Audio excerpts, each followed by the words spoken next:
So apparently the Real Housewives of Atlanta season 8 already shot or started shooting their reunion specials. And I'm going to read to you what Tamara Tattles had to say about it. Now, for the record, once again, this information did not come from me. It came from the Tamara Tattles website. So I cannot confirm nor deny any of it. And I just wanted to make sure I credited her properly. Anyways, here's what she wrote. And I quote, first of all, she titled the article, and I quote, "Who wants some Friday night exclusive RHOA reunion tea?" And then the article goes on to say, "You do." I've got some more exclusive tea on why Porsha was sitting where she was and why Kandi was sitting where she was. First of all, Kandi almost always sits on the end because she doesn't normally have a lot of drama to discuss. But this time, Kandi was breastfeeding, so there were quite a few breaks for that. Porsha, on the other hand, was involved in 2 fights on set this season, so there was a lot to discuss. TamaraTattles.com exclusive sources are now reporting that Porsha's violent attack on her friend, Jami Zeilger, was in fact recorded, and the altercation was shown on the reunion. I'm a bit surprised by this because Porsha's violence could be bad for her career, and she does have one. Perhaps better than Nene's, with her combined income from Real Housewives of Atlanta and Dish Nation and now The Apprentice. Kinda makes me wonder who Porsha beat on while on The Apprentice. I guess I should look into that. Anyway, really, you throwing shade like that? You're just trying to say that Porsha's just out here Tasmanian devil style destroying everything. That's bullshit, Tamara Tattles. Bullshit. Anyway, back to the article. Anyway, the big news is that Porsha was forced to attend anger management therapy by Bravo. I guess this was a decision made by the legal team, but to me, this only shows that Bravo is aware that Porsha is a violent person who represents a danger to others and only makes them more culpable for the injuries suffered by the next victim.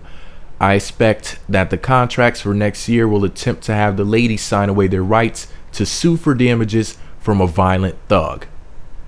Pause the story right there. Porsha's not a violent thug. The situation that happened with Cynthia, basically, I hate to say this because I kind of like Cynthia. Well, I like a lot of things about Cynthia, but she started that shit. She instigated it, and it was beyond her control. Same thing with Kenya. Kenya started that shit. She instigated it.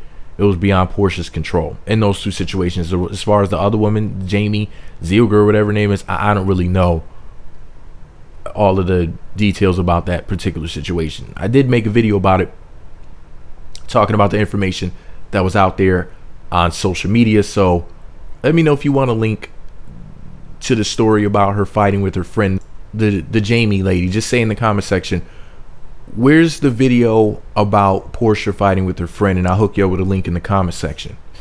Anyways, back to the story. I can't believe they called this woman a violent thug.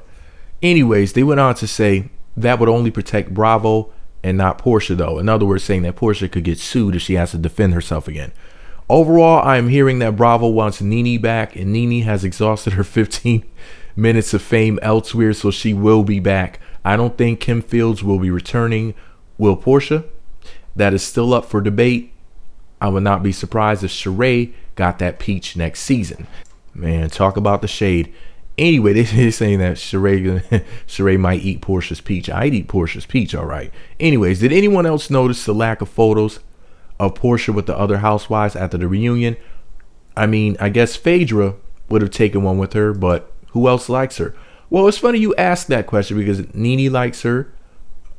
If I'm not mistaken, Kandi likes her. I mean, she did hire her to be in her play, and she had a pivotal role in it. So, you know. But you know what I really want to know is this whole Porsha missing her period thing. I mean, is she pregnant? If so, is she pregnant with Oliver's baby? You know, the random Venezuelan dude that she just picked up on the side of the road.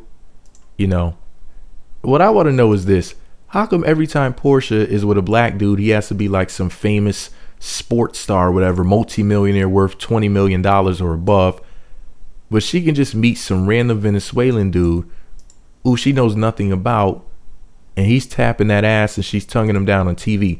Inquiring minds want to know. And no, I'm not jealous. I'm not hating. I just really want to know, like, what's the deal with that shit? But anyways, I digress. What do you guys think about this article? What do you guys think about Oliver and her possibly having a child together? Or do you think she did the other thing? You think Porsha was pregnant but had an abortion? What do you guys think about that? What do you think about this whole reunion tea that was spread? Let me know what you think about it all below. As a matter of fact, I'm going to make a separate video about the possibility of her being pregnant. That's what I'm going to do. Then that'll be just a discussion in itself. Anyway, what do you guys think about the reunion tea? Let me know below. Be sure to subscribe to the Meat Magazine YouTube channels. Visit meatmagazine.blogspot.com and follow me on Twitter at Meat Magazine.